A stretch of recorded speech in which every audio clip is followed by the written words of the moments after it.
Si alguien le hubiera preguntado a Laura qué es lo que más quería en la vida, ella habría respondido con seguridad que deseaba paz y tranquilidad. Laura tenía 17 años y su vida se parecía a un crepúsculo otoñal interminable. Todo esto comenzó después de que su madre muriera y su tía Gabriela se mudara a su casa junto con su hijo Christian. La madre de Laura falleció después de una larga enfermedad y exactamente 2 años antes de eso, había perdido a su padre. La chica vivió sola en la casa que había heredado de sus padres durante algún tiempo, hasta que una mañana de verano su tía y su primo aparecieron en su puerta. Dejándole claro a Laura que no pensaban irse, tía Gabriela y su hijo, ya mayor, empezaron a imponer sus reglas en la casa. Lo primero que hicieron fue vender las cosas que habían quedado de sus padres. Laura intentó detenerlos, pero tía Gabriela, con su fuerte carácter, la miró con sus ojos verde venenoso y siseó como una gata. «¿Me vas a decir lo que tengo que hacer, mocosa? No entiendes nada». Laura le mostró el testamento que su madre había dejado, en el que se decía que toda la propiedad pasaba a su hija. Pero tía Gabriela se lo arrancó de las manos y lo rompió en pedazos. «Aquí tienes tu testamento», dijo groseramente. «Cállate o te echo como a un perro». El primo de Laura, Christian, flaco y alto como un espantapájaros, se rió con aprobación y se frotó las manos temblorosas por la resaca. Laura, mirando a sus parientes con ojos llenos de odio y dolor, salió corriendo de la casa y se dirigió al bosque, a la casa de la anciana del padre. Se tumbó en la cama chirriante y lloró durante mucho tiempo, maldiciendo su destino. Todos sus compañeros de clase se preparaban para la graduación y esperaban el comienzo de una nueva vida, pero Laura no tenía dinero para esa vida feliz. El dinero que había dejado su madre era demasiado poco para mudarse a la ciudad y seguir estudiando. Laura estaba condenada a vivir en ese pueblo rodeado de bosques bajo el mismo techo con su tía y su primo siempre borracho. No podía esperar ayuda de nadie, no tenía otros parientes aparte de su tía, y los vecinos y conocidos no servían de mucho. Solo le quedaba una salida, esperar cambios y creer que todo iría bien. Pero el tiempo pasaba y no había cambios en la vida de Laura. Cumplió 18, luego 19, y aún vivía al lado de tía Gabriela, soportando sus numerosas recriminaciones. La tía había puesto todas las tareas domésticas sobre los hombros de su sobrina. Desde la mañana hasta la noche Laura trabajaba en la casa, limpiando, cocinando, lavando, planchando, fregando los suelos. Ni siquiera iba a comprar el pan ella misma, aunque la tienda estaba a solo unos cientos de metros, y siempre mandaba a Laura. A Laura no le gustaba ir a comprar el pan. Siempre que aparecía en la tienda, su dueño, y también el vendedor, Lucas, apodado por los lugareños como el oligarca, la miraba con deseos y hacía bromas. Ni siquiera la gran diferencia de edad lo detenía. Él tenía 42 años y Laura 19. Y cada vez le lanzaba insinuaciones más y más extrañas. «No tienes una vida fácil», decía Lucas con una sonrisa enigmática. «Pero yo puedo endulzártela. ¿Quieres?». La chica lo miraba con desdén y se iba, mientras el dueño de la tienda se reía a sus espaldas. Y un día, cuando Laura fue nuevamente a la tienda, Lucas la sorprendió con una propuesta increíble. «Cásate conmigo», dijo con pasión, mirando fijamente a la chica. «Haré todo por ti y te haré rica». Él saltó de debajo del mostrador, cayó de rodillas frente a Laura y la agarró por las piernas. Y la chica inmediatamente le dio una sonora bofetada. «¡Idiota!», exclamó ella, retrocediendo de Lucas. «Déjame en paz». Lo que más confundió a Laura de la declaración del dueño de la tienda fue que no estaba borracho cuando dijo todo eso. Su mirada era clara e incluso honesta, sin el más mínimo rastro de falsedad. Eso asustaba a la chica más que nada. ¿Y si el dueño realmente se había enamorado de ella y ahora quería casarse con ella? Al llegar a casa, Laura le contó todo a su tía, y Gabriela inmediatamente torció la boca en una desagradable sonrisa. «Debes alegrarte», croó ella, balanceándose en una vieja silla.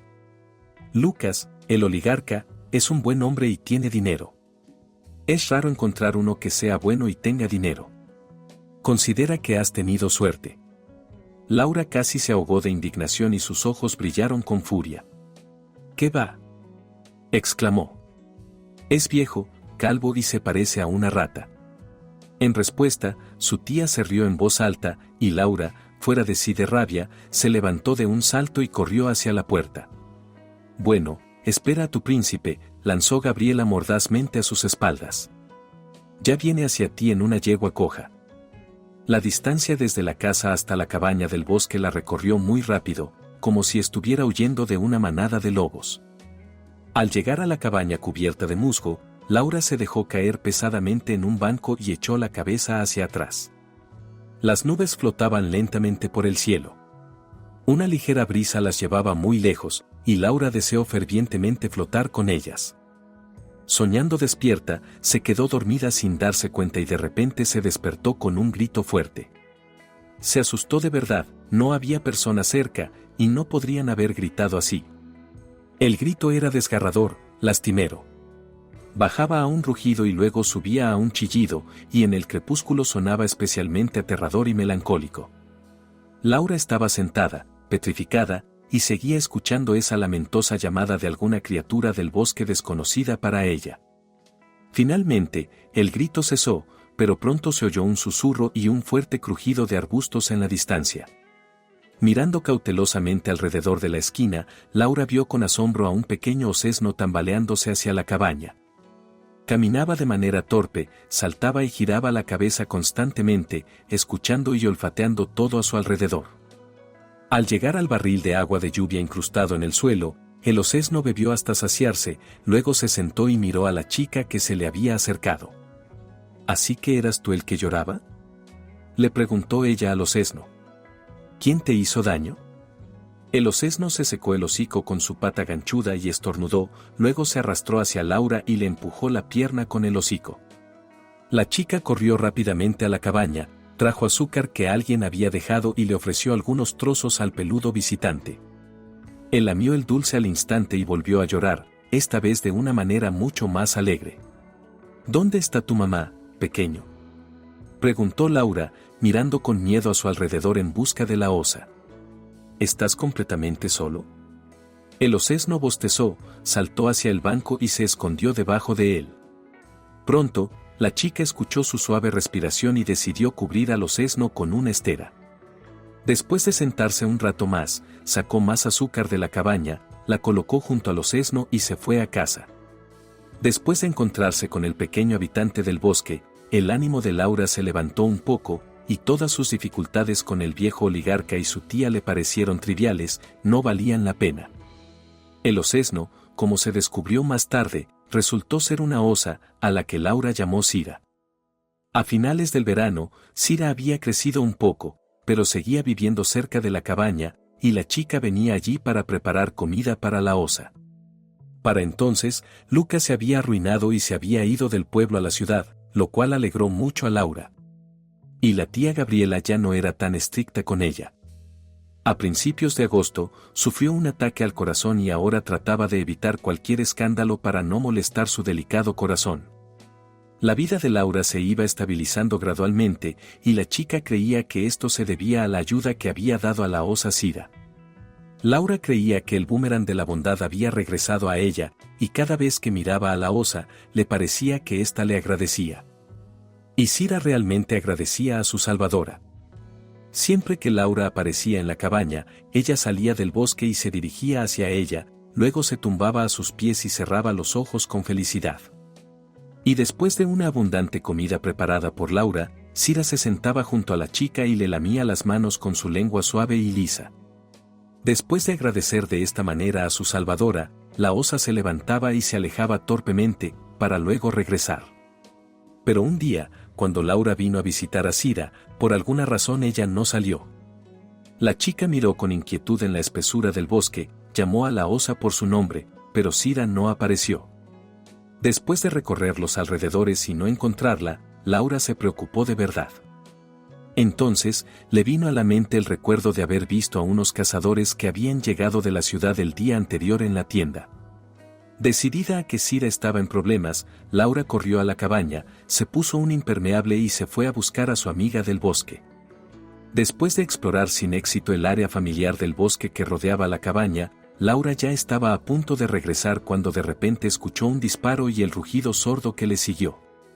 Corriendo hacia la fuente de estos sonidos, la chica se abrió paso a través de los densos arbustos de enebro, rodó por una pendiente suave, casi rompiéndose un brazo, y llegó a la orilla de un pequeño lago. Al levantarse y girar la cabeza, Laura vio una escena extraña e hipnotizante. Junto al agua, con los brazos extendidos hacia adelante y congelado en su lugar, estaba un hombre. Y frente a él, con la cabeza inclinada hacia el suelo, estaba Sira. Cuando el hombre no pudo soportar más y retrocedió, la osa se levantó amenazadoramente y agitó sus patas delanteras. ¿Quién sabe cómo habría terminado todo esto si en ese momento Laura no hubiera intervenido en el enfrentamiento entre el hombre y la osa? «Sira, detente. Tranquilízate», gritó ella, bajando corriendo hacia el agua. «No puedes. Deja al hombre en paz». La osa inmediatamente bajó lentamente sus enormes patas y olfateó en dirección a Laura. Luego, volviéndose hacia el hombre y rugiéndole ferozmente, caminó lentamente a lo largo del borde del agua, balanceando su enorme trasero marrón. Cuando Sira desapareció entre los árboles, Laura se acercó al desconocido aterrorizado y miró su rostro blanco de miedo. El hombre parpadeó varias veces, luego se quitó la mochila de los hombros y le hizo un gesto a Laura para que sacara agua de ella. Después de beber, se dejó caer al suelo y murmuró, «Gracias». El desconocido se llamaba Enrique. Había llegado el día anterior de la ciudad con un grupo de amigos cazadores, pero por inexperiencia se había separado de ellos en el bosque y se había perdido. Al ver a la osa, Enrique disparó imprudentemente contra ella, pero falló, lo que enfureció mucho a Sira. Ella lo obligó a retroceder hasta el lago, y quién sabe cómo habría terminado todo si Laura no hubiera aparecido en la orilla. Asustada de que Enrique volviera a meterse en algún lío, la chica le ofreció pasar la noche en la cabaña de su padre. Enrique aceptó y siguió a Laura hasta la cabaña. Cuando finalmente llegaron al lugar, el bosque ya estaba sumido en la oscuridad total. Después de acomodar a Enrique para que durmiera, Laura se disponía a irse, pero Enrique la agarró de la mano y la retuvo. «Quédate», susurró, arropándose con una manta. «Ya es de noche, ¿a dónde vas a ir?». Laura se quedó. Tras calentarse y relajarse, Enrique le contó un poco sobre sí mismo. Al saber que era un empresario que tenía 2 tiendas de electrodomésticos, Laura lo miró atentamente y se rió. «No pareces un empresario», dijo ella. «Creo que todos los empresarios deben ser viejos, gordos y calvos. Como un conocido mío». Enrique, incómodo e incluso ofendido, se dio la vuelta hacia la pared y guardó silencio durante un buen rato. «Pues no me creas», murmuró. Luego, de repente, se quitó la manta, se incorporó sobre los codos y miró fijamente a Laura. «¿Y si te lo demuestro?». «¿Cómo?». Se asombró Laura. «Así. Ven a la ciudad y te mostraré mis tiendas. Y además te haré un regalo, cualquier artículo totalmente gratis». Laura miró pensativamente al techo y se infló las mejillas. «¿Y qué, incluso un televisor?», preguntó desconfiada. «Incluso un televisor. ¿Y una nevera?». No se rindió Laura. «¿Y una lavadora, y un microondas?». «Lo que quieras», asintió pacientemente Enrique. «Pero solo una cosa, de lo contrario me arruinaré. Ah, y la entrega corre por mi cuenta». Sacó una tarjeta de visita del bolsillo de su camisa y se la entregó a Laura. La chica la apretó en el puño y se levantó. «Me voy de todos modos», suspiró, abrochándose la chaqueta. «Mi tía se va a preocupar. Tú duerme. Buenas noches». Enrique volvió a agarrarla de la mano, la atrajo hacia él y de repente la besó en los labios. Laura quiso darle una bofetada, pero por alguna razón no pudo, y, esperando a que terminara el beso, salió corriendo de la cabaña en la oscuridad de la noche. Todo el camino de vuelta a casa lo recorrió como en un sueño, caminando de árbol en árbol, como una sombra. Sus labios todavía ardían por ese beso espontáneo de Enrique. Más aún, quería que el beso se repitiera. Este extraño deseo asustaba a Laura, pero no podía deshacerse de él. Al llegar a casa, se deslizó silenciosamente en su habitación y, quitándose rápidamente la ropa, se metió en la cama. Durante mucho tiempo estuvo tumbada, recordando a Enrique y su extraña reunión en la que estaba implicada una osa. Y finalmente se quedó dormida profundamente. Después de que los amigos encontraron a Enrique, él se quedó en la cabaña unos días más. Durante todo ese tiempo, Laura estuvo con él. Un extraño sentimiento, desconocido hasta entonces, la atraía hacia él, y cuando la chica supo que Enrique se iba a casa, se sintió inmensamente triste. Al salir a despedirlo, no pudo contener las lágrimas, y Enrique, al notarlo, la abrazó con fuerza y la atrajo hacia él. «Puedes venir a verme en cualquier momento», dijo, acariciándole el cabello. «¿Recuerdas el regalo?». Laura asintió y, avergonzada, besó a Enrique en la mejilla antes de alejarse rápidamente. Al alejarse una distancia considerable, recordó de repente que se olvidó de preguntarle su dirección y decidió regresar, pero para entonces Enrique ya estaba lejos. Recordando la tarjeta de visita, Laura buscó en sus bolsillos y con horror descubrió que había desaparecido. Sentada en el suelo, Laura trató de recordar dónde podría haberla perdido, pero todo fue en vano. Llorando de desesperación y pensando que nunca volvería a ver a Enrique, la chica se fue a casa, maldiciéndose por su descuido. Toda la semana Laura la pasó como en un delirio, pensando en Enrique. Finalmente, decidida a ir a la ciudad y encontrarlo, tomó el dinero que le quedaba y empezó a empacar sus cosas. Cuando Laura ya estaba lista para partir, sucedió algo increíble. Un coche llegó a su casa, y de él salió: «Laura, hola. He estado pensando en ti todo el tiempo», confesó él de inmediato al acercarse a la chica. Andaba como un alma en pena, y por fin vino. «Yo también pensaba en ti», le respondió Laura en un susurro. «Estoy tan feliz de que estés aquí». Se abrazó a él con todo su cuerpo y comenzó a temblar, mientras Enrique sacaba algo del bolsillo y sonreía. «Esto es para ti», dijo, entregándole un anillo de oro a Laura. «Quiero que seas mi esposa». Laura, al recibir su regalo, pensó por un momento en lo que debía hacer a continuación. Enrique, viendo su confusión, le puso el anillo en el dedo y sonrió. «Acepto», respondió ella, sin poder creer lo que veía y oía. En ese momento salió la tía Gabriela de la casa.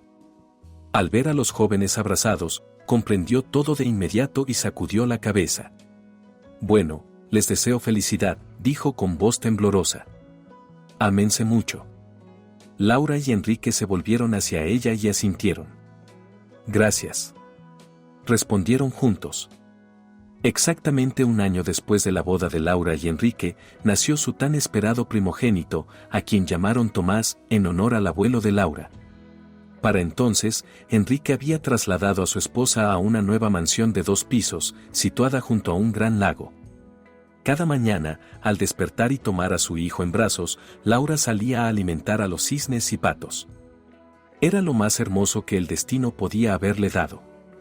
La chica aún no creía en el cuento de hadas que la rodeaba y temía que de repente desapareciera como un espejismo en el desierto. Y cada vez que se daba cuenta de que todo era real, cerraba los ojos con placer.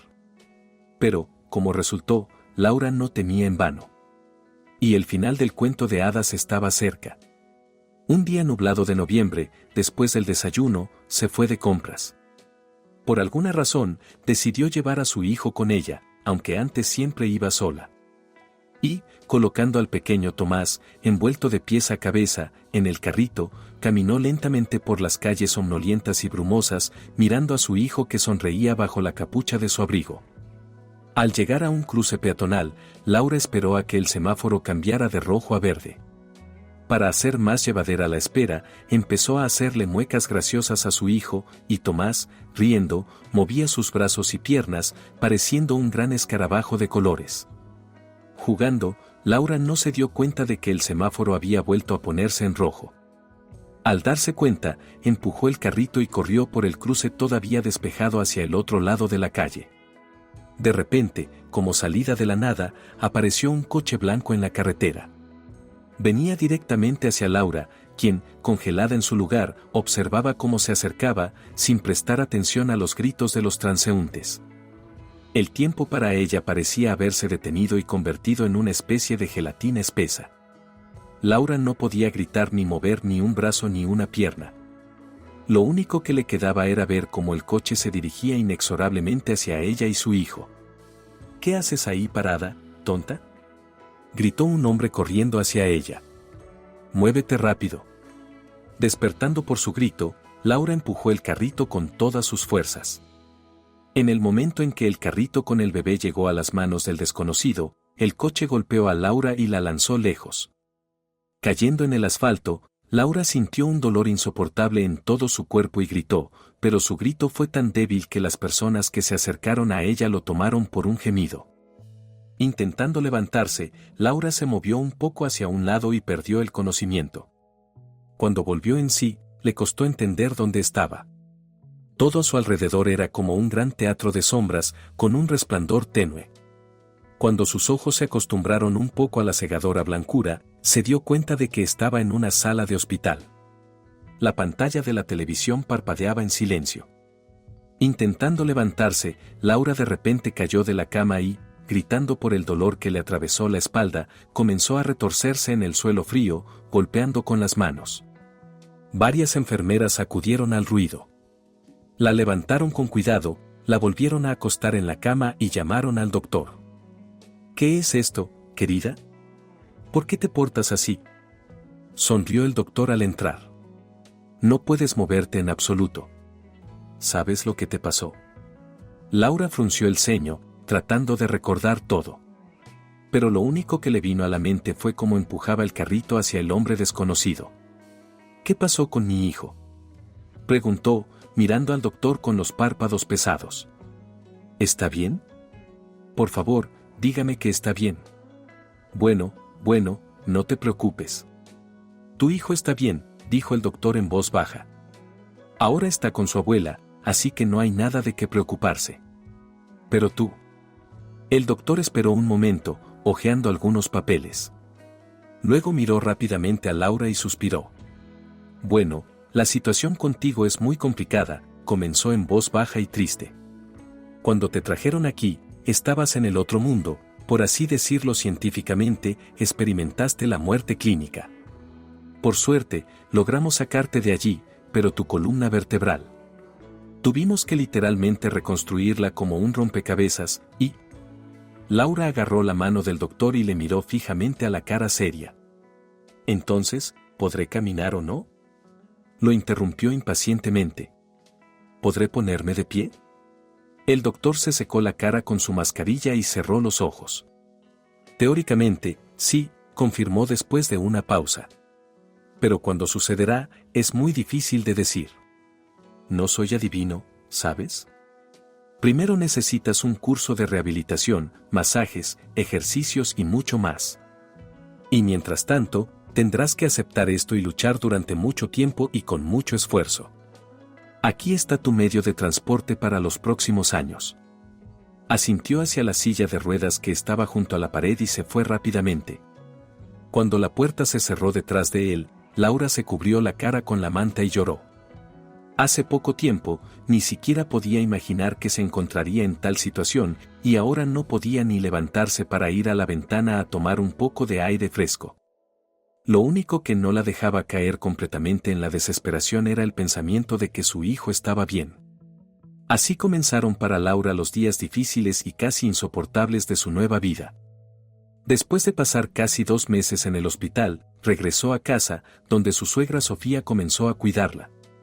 Era una mujer baja y encorvada, que parecía un poco mayor de sus 60 años. 10 años de soledad tras la muerte de su marido habían dejado en su rostro una huella de tristeza y melancolía. Sofía nunca miraba a Laura a la cara y rara vez hablaba con ella, prefiriendo hacerlo todo en silencio. A Laura le parecía que su presencia en la casa oprimía a su suegra, y le pidió a su marido que contratara a una cuidadora para ella, pero Enrique se negó rotundamente. Vamos, no te preocupes, dijo despreocupadamente. Mamá cuidará de ti. Le caes bien, simplemente no lo demuestra. Pero Laura no lo veía así. Cada día, su suegra se volvía más sombría, y trataba de hacer todo lo relacionado con su nuera confinada a una silla de ruedas lo más rápido posible y se iba apresuradamente. A veces, acostada en su cama, Laura escuchaba cómo su suegra discutía sobre ella con su hijo, y esas discusiones le herían los oídos como cuchillas afiladas. Sofía persuadía a Enrique para que se divorciara de Laura, se llevara a su hijo y se olvidara de todo lo que había sucedido. Él decía que pensaría en qué hacer. Aunque no necesitaba una esposa en una silla de ruedas, tampoco tenía el corazón para echar a una persona enferma de la casa. Laura lloraba en su habitación, entendiendo que en su estado no le era necesaria a su marido. Pero ella tenía que soportar todas las humillaciones al menos por su hijo, a quien amaba mucho.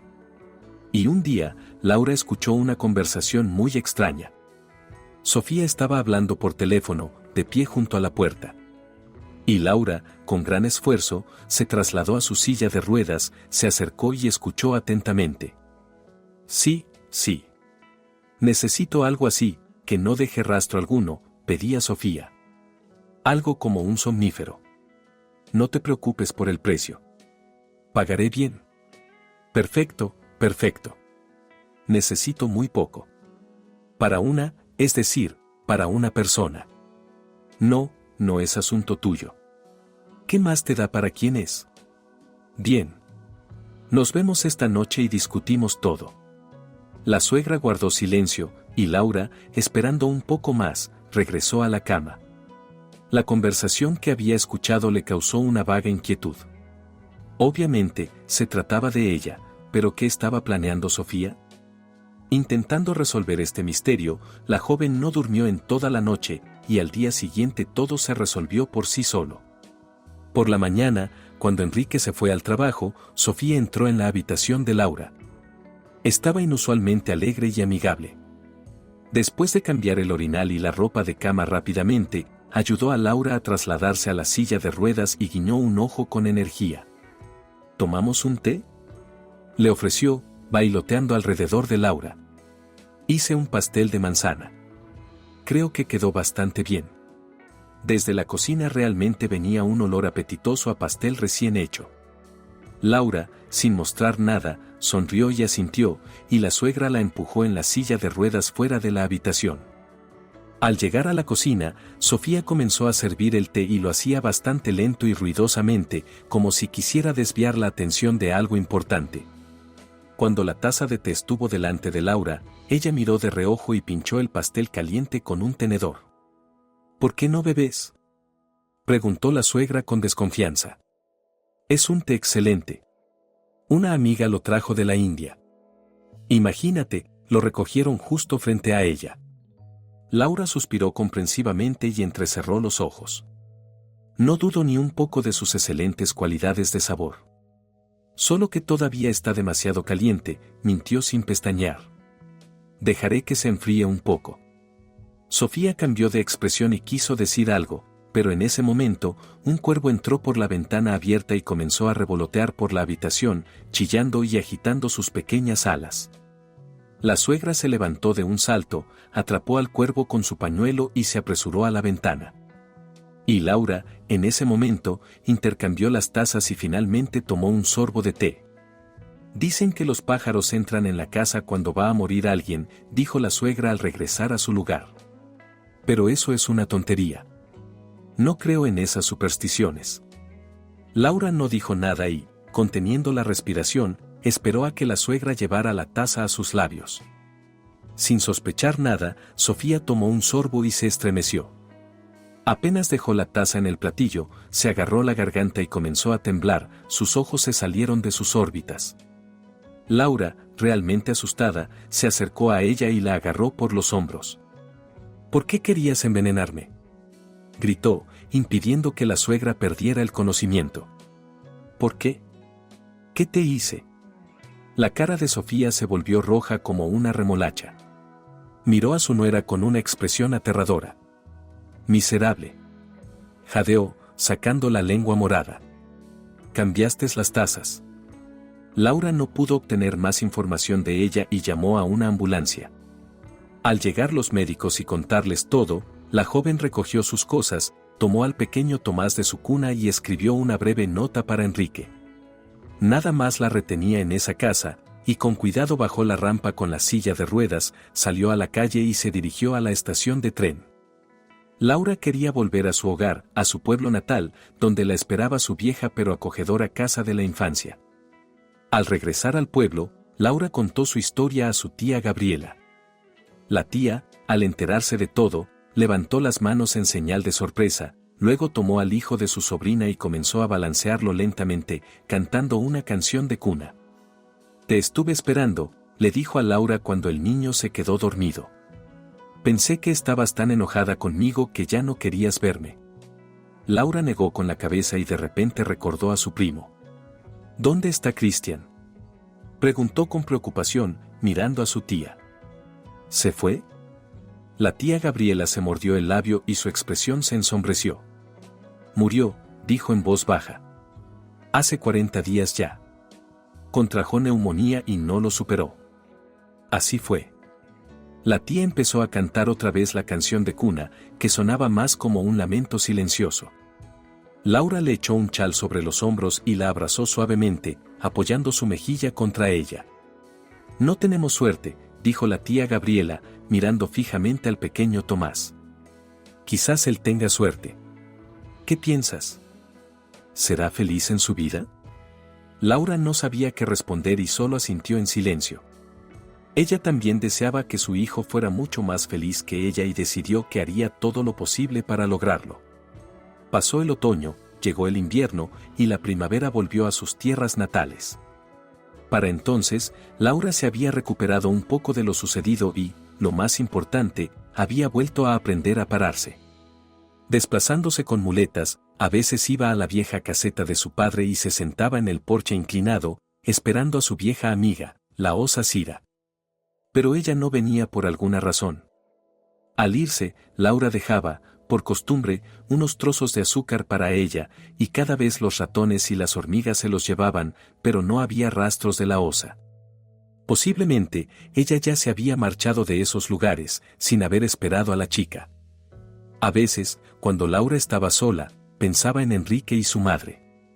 No había visto a su exmarido desde el divorcio. Él no se comunicaba con ella, prefiriendo enviar dinero en silencio para su hijo. Sobre la suerte de su suegra, la joven sabía muy poco. Enrique le había dicho por teléfono que, como resultado del envenenamiento, Sofía había sufrido un derrame cerebral y parálisis, y ahora también estaba confinada a una silla de ruedas. Al recobrar el sentido, ella confesó que había intentado envenenar a su nuera y quería pedirle perdón, pero para entonces Laura ya estaba lejos. Un día, al visitar la caseta, Laura se sorprendió al descubrir que la puerta estaba completamente abierta. Al rodear la caseta, se quedó sorprendida. En el claro, silbando alegremente, un joven desconocido se lavaba la cabeza en una palangana. Su torso desnudo y mojado brillaba intensamente bajo los rayos del sol, y Laura incluso se cubrió la cara con la mano, ya sea por vergüenza o por los reflejos deslumbrantes. «Me asustó», dijo en voz alta, dirigiéndose al desconocido. «¿Qué hace aquí?». El desconocido enjuagó su cabeza con agua limpia, tiró el cazo a la palangana y sonrió a Laura. «¿De verdad soy tan aterrador?», preguntó, envolviéndose en una toalla. «En serio, lo siento, no esperaba que alguien apareciera por aquí». El hombre se secó bien, luego se puso una chaqueta sobre los hombros y se acercó a Laura. «Bueno, presentémonos. Clark». «Así me llamo», dijo, extendiéndole la mano. «¿Y usted?». Laura se presentó, y Clark la miró con una mezcla de risa y atención. «¿Por qué usa muletas?», preguntó. Laura, a pesar de sentirse indignada por esta pregunta tan indiscreta, le contó a Clark lo que había pasado. El joven la escuchó atentamente, luego caminó a su alrededor y estiró sus largos dedos. «¿Le importaría si miro su espalda?», preguntó, frotándose la cara sin afeitar. «Tal vez pueda ayudar de alguna manera, quién sabe». Laura, sin saber si sorprenderse o enojarse, de mala gana se quitó el abrigo, luego se levantó un poco la camiseta y miró a Clark con timidez. Él, sin ninguna vergüenza, se acercó y comenzó a palparle la espalda. Tienes la columna como una tabla de planchar, se rió, moviendo los dedos de una vértebra a otra. No sé qué estaban viendo los médicos. Pero no te preocupes, lo arreglaremos ahora. Presionó suavemente primero una vértebra, luego otra, y recorrió toda la columna desde el cuello hasta la cintura. Al escuchar un crujido, Laura soltó un grito, pero Clark ya había terminado y le bajó la camiseta. Intenta inclinarte hacia adelante y hacia atrás, pidió él, observando cada movimiento de la chica. Pero con cuidado y lentamente, sin prisa. Laura se inclinó ligeramente hacia adelante, luego hacia atrás y, con asombro, descubrió que podía hacerlo con una facilidad inusual. Clark, viendo que su esfuerzo no había sido en vano, se frotó las manos con satisfacción y sonrió. Ahora intenta dar un paso sin las muletas, pidió nuevamente, retrocediendo unos pasos. También con cuidado. Laura tiró las muletas al suelo y movió su pierna derecha hacia adelante. Tras dar un par de pasos, se tambaleó y casi cayó, pero Clark la atrapó y la llevó al banco. Bueno, aún es pronto para hablar de moverse sin muletas, dijo él, sentándose junto a Laura. Creo que en 1 o 2 semanas la situación mejorará. Laura lo miró asombrada y tragó el nudo que tenía en la garganta. ¿Quién eres tú?, preguntó con esfuerzo. ¿De dónde sabes todo esto? Clark levantó la cara al sol y cerró los ojos. Soy un simple guardabosques. Vine aquí desde el pueblo vecino, respondió con tranquilidad, inhalando el aire fragante de los pinos. Y sobre tu pregunta, mi abuelo era un huesero famoso, todo el pueblo acudía a él, así que me enseñó algunas cosas. Hace 5 años que ya no está, pero sus conocimientos aún ayudan a la gente. Clark miró a Laura, y ella se sonrojó con vergüenza. ¿Entonces podré caminar?, preguntó, mirando sus piernas. ¿Sin muletas? Claro que sí, exclamó el joven, dándole una palmada en el hombro a Laura. Mi abuelo puso de pie a un hombre pisoteado por un toro, y su espalda estaba realmente mal. Miguel, nuestro vecino, fue atacado por un toro una vez. Lo pisoteó y embistió durante 20 minutos antes de que lo ahuyentaran. Mi abuelo trabajó mucho con él. Pero aún así lo curó. Recientemente, Miguel tuvo 3 nietos de una vez, justo antes de mi partida. Los llevaba por el pueblo todo el día, así de fuerte estaba. Laura, animada por su historia, se levantó lentamente, fue a buscar sus muletas y regresó. Ahí tienes, estás caminando, silbó Clark, entrecerrando los ojos con picardía. Y tú tenías miedo, ya verás cómo mejorarás. Se levantó, se abrochó la chaqueta y miró hacia el bosque. Bueno, es hora de trabajar, suspiró, extendiendo la mano a Laura. Fue un placer conocerte. Si necesitas algo, ven por la tarde. Te invitaré a un té. Laura, dándole la mano, asintió enérgicamente y sonrió.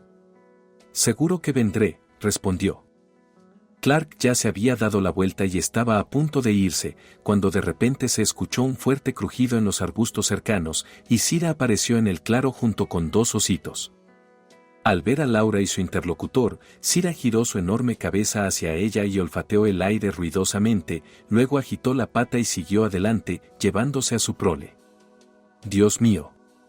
Casi me da un infarto», exclamó Clark cuando la osa desapareció. «Me pregunto por qué no nos atacó». Laura miró con nostalgia hacia donde había desaparecido Cira y sacudió la cabeza. «Somos amigas», dijo, volviéndose hacia Clark. «Es una historia antigua. Te la contaré algún día tomando té». Clark sonrió en silencio, se ajustó la mochila sobre el hombro y se adentró en el bosque. Antes de desaparecer entre los árboles, se giró y saludó a Laura con la mano. Ella le devolvió el gesto y se dirigió lentamente en dirección opuesta, hacia su casa. Tenía muchas ganas de contarle a su tía Gabriela cómo el extraño guardabosques Clark le había devuelto la capacidad de caminar. Y también quería volver a ver a Clark para contarle la historia de cómo conoció a Cira. Pensando en todo esto, Laura caminaba sin prisa entre los altos pinos y abetos, apenas apoyándose en sus muletas. Ahora no tenía dudas de que pronto ya no las necesitaría. Su tiempo había pasado y para Laura estaba comenzando algo nuevo y maravilloso.